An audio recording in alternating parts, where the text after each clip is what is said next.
Let's bring in our political panel, Simon Banks and Parnell Palm McGuinness. Great to see you both. Simon, a day when the government's wanted to focus on the cost of living measures, the tax cuts and energy rebates and other things coming into force at the start of the financial year, but a real distraction with Senator Payman.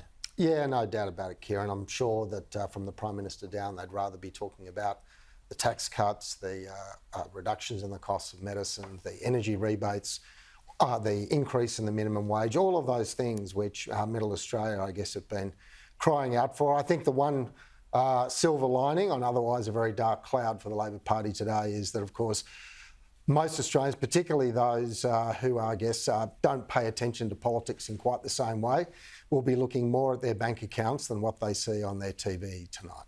Parnell, has the Prime Minister handled the issue around Senator Fatima Payman appropriately? It's a difficult one when a senator's going to break the party's rules in this fashion.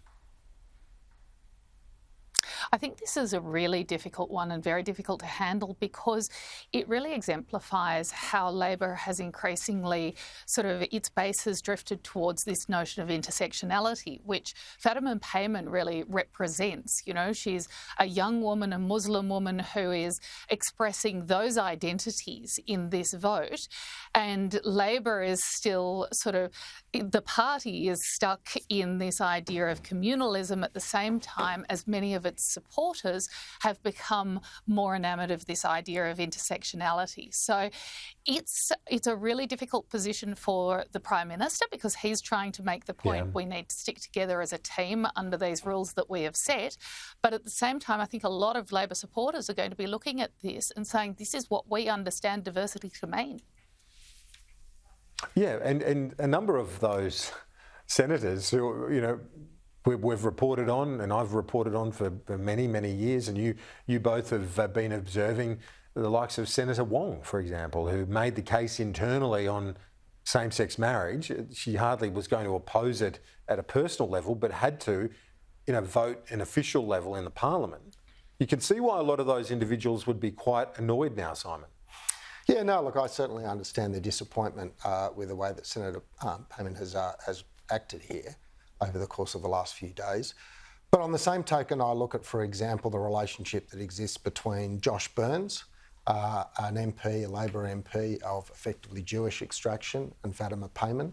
The fact that the two of them are talking together and are still trying to work through solutions to a problem like this to try and find common ground actually gives me some hope. Because ultimately, if we're going to solve problems in the Middle East, it's because people are actually going to have to sit down from diverse perspectives and find common ground. I think that's really what this debate needs, and I hope that conversation can now take place inside the caucus.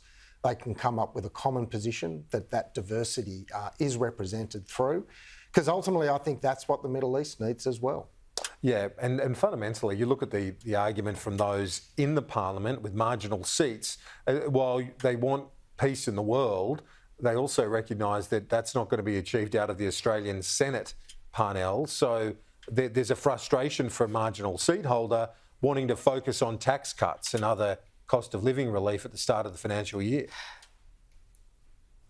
That's right. I mean, it would come down to the simple fact for them that if you're not in power, you don't have any say in how peace in the Middle East is brokered from Australia's perspective. And so if you don't focus on the things that matter from day to day, like the cost of living, then you don't get a chance to be at the table for those bigger decisions. Now, the polling today, Simon, what was your read on the news poll back to where it was essentially at the last election? Yeah, look, I think we've been seeing for quite some time now that the opinion polls move around. The little bits are ups and downs, but essentially, as you've said, Kieran, we've been for a substantial period of time now since the government came out of its honeymoon earlier in the year. Effectively, we've gone back to where we were at the last election, and that's broadly the position that we're in today. So, for all the talk that the coalition has been making significant ground against the government, it's just simply not there.